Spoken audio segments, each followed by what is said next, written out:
Welcome back, everybody, to this episode of Drunk Bible Study Bonus Edition for episode, I don't know, whichever one we just recorded. 154. 154. So what I looked up for this one was they were talking a lot about Shiloh. And, it's like, oh, like Yahweh did in Shiloh. And we all couldn't quite remember what that was. And in that same section, it also talked about the lost tribe of Ephraim.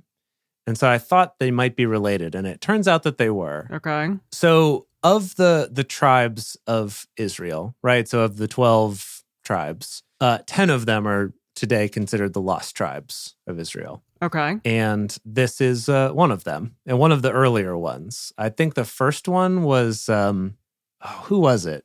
Remember that one where no, it was Benjamin got really low, but they didn't disappear. They ended up kind of coming back from that.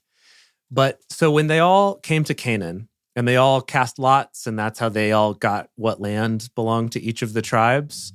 So Ephraim was one of the sons of Joseph. Yes. Right? So it was Ephraim and who was the other one? Manasseh. Now I'm blanking on it. Manasseh. Yeah. Right. Uh-huh.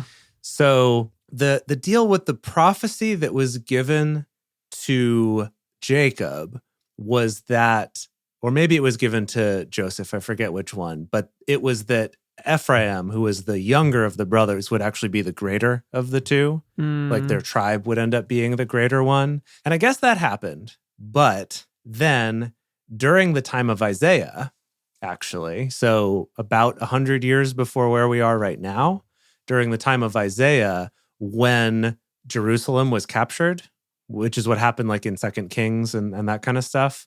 Yeah. When they were captured, then the city of Shiloh was taken and the tribe of Ephraim was never heard from again, basically. Yikes. So that's kind of what they were getting at, is being like, these guys were shitty and Yahweh let them be conquered and destroyed. And so he's going to do the same thing to you now because you've also been shitty. Done that. Okay. So in the Wikipedia page here, actually, It's too bad. it says, let's see, Jeremiah used the example of Shiloh to warn the inhabitants of Judah and Jerusalem that Yahweh will do to the place where I caused my name to dwell. Because there was a time, apparently, when Ephraim was synonymous with the whole of, the nation of Israel. Really? They were a really big deal, and then were... Gosh, not the one I would have guessed. Yeah. Who would you have guessed? Either. Maybe Reuben. I don't know. Reuben, as in I don't the know. sandwich? As in the sandwich, yes. Yeah. Exactly, Emily. Yeah. Why Reuben? I don't know, because he was the firstborn. Okay. Yeah. Okay. Yeah. Makes sense. I guess that matters. But I guess if Joseph was the favorite child and it was his kids, Joseph is then the boy. Yeah, that's true. That's true. He's the He guy. is the boy. He's the guy. Yeah. Yeah. So I did look into the tribe of Ephraim, and there are some people today who still claim to be descendants of them.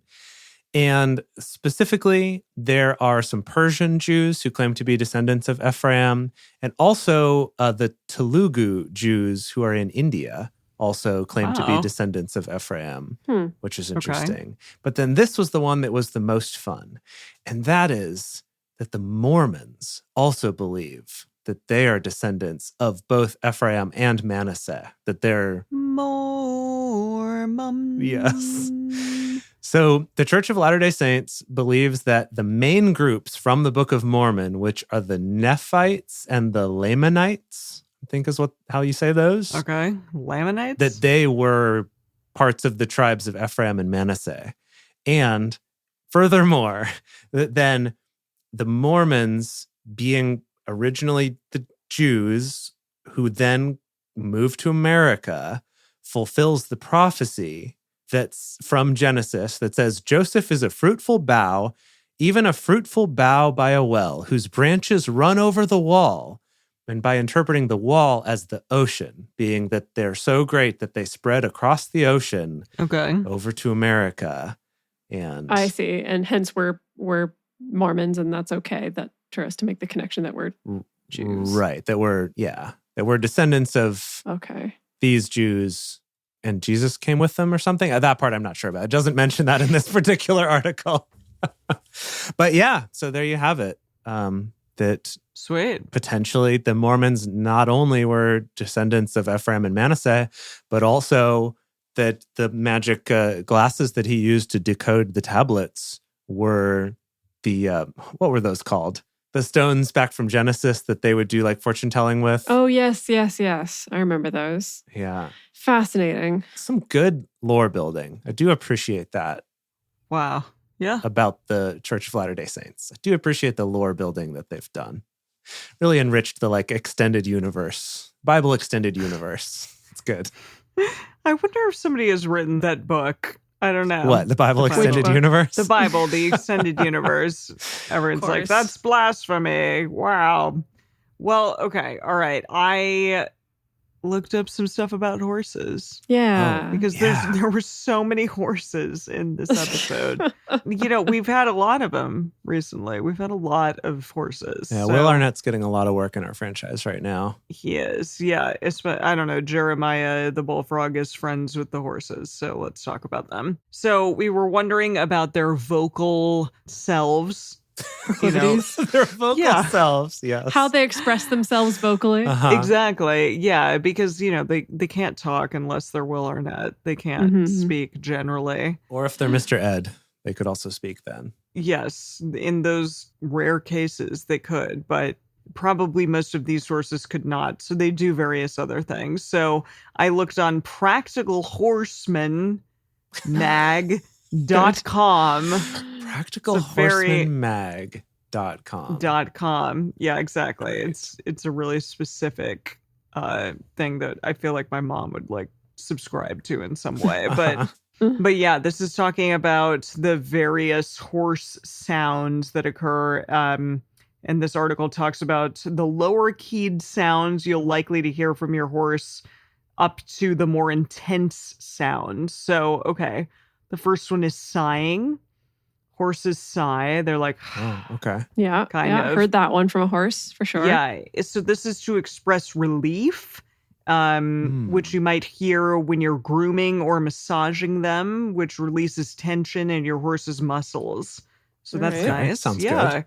You're loosening him up, and he exhales a deep, fluttering breath through his nostrils, maybe more than once, saying that maybe he's bored when this happens. When he's in the ring, I don't know if you've ever seen this, but like there are big rings that the horses are kind of like let out on in a big lead. Yes, so I have seen that. Yeah, sometimes they sigh when they're in there because they're bored of the ring work. It's too repetitive. Is this a different sigh? This said it was a stuttering, like a... I don't know. Well, I think that's later. This just says Okay. some horses also give a sigh suggestive of boredom when I see. ring work Okay. is too repetitive. It's the Okay. equine equivalent of ho-hum. Okay. You might breathe if stuck in line at the supermarket. So, Okay. yeah. Okay, got Okay. it. So like to the relaxed side to this mildly bored / Like, frustrated sigh. Yeah. Yeah, exactly. Okay. All right, that makes sense. Next on the list is groaning. So we humans groan sometimes, and horses do the same as well.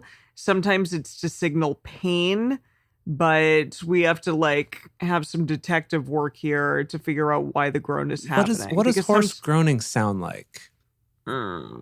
I don't know, like Yeah, Emily, something like that. for those of you listening, Emily has the most horse experience of the three of us. Yeah. Like, I mean, definitely, but not like that much. Truly, my mom is very much the one who was around horses. Yeah, but you've been around the horses a fair amount. you've heard some Yeah. horses. I've definitely heard some horses, yeah. So this says if he groans or grunts over fences but otherwise seems happy, he's probably like the tennis player who habitually gives an oof with every serve. That's, okay, that's the one they Okay. went for. Interesting. Okay. Good. Okay, so just kind of a... Oof. Just kind of, Okay. Yeah, but it says if he groans on landing from his fences and also pins his ears or rolls his eyes, something's hurting. okay, so yeah, So- that's other signs of distress. Got it. Exactly. Okay. It could be his back or his legs or his feet or his hindquarters, things like that. Mm. Okay, nickering. So I think, Dedeker, this is what you were talking about a little bit, but it's like, or no, that's Oh, more okay. of a, that's, I thought that was like, a nay. or, yeah, that's more of a nay. This is like, I don't, Yeah, I no, can't do isn't it. Kind of, Isn't it like crap. when they're kind of like... Yeah, that's good. That was like good. a very, That was good. like a mumble. It's a horse Yeah, mumble. He uses his vocal cords but keeps his lips closed for the soft sound. And it basically is just like recognition and welcome. Like, hey, you're here. What's up? Sup, bro? That tracks. Okay. That tracks in my experience of horses. But sometimes Okay. it can be an apprehension. So something to look out for when he feels threatened or cornered. So it's like he's either like, sup, bro, or like, sup, bro. Yeah, exactly. Yeah, okay. Yeah, Good. that's more. Okay, second to last is blowing or snorting when he inhales quickly and then puffs his breath out through his nostrils. He's like, oh, good, we're going out, or he's a little scared. Seems to be a So, recurring theme with horses, either It's like excited or one or scared. the other. Yeah. Exactly. Yeah, Oh really. yeah, I mean you can scare the heck out of them, and then that's not a good thing. And then finally, yes, okay, neighing. Neighing is when he's stimulated. It can communicate either anxiety or confidence, depending on the tone Always. of the Okay, neigh. Same yeah, it's thing. really- Two sides of the Indeed. same coin with horses. Yes. He's pacing because he's turned out alone, or he's like calling to the barn for a stablemate, things like that. Yeah, I've definitely seen that happen. Okay, so that's when they're like, like, hey, yeah, come when on, they're like come on calling out. for someone Hang else. out with me. Exactly. Come hang out, neighbor's wife. Yeah. Yeah. Maybe that's what they're doing. They're calling for their neighbor's wife, but they're, Good. or like, come here, human, and feed me right now. Like Yeah, something that like makes that. sense. Yeah. That Okay, makes sense. Okay. So there you go. Wow. Horses have many different neighs and Horse many different sounds. sounds.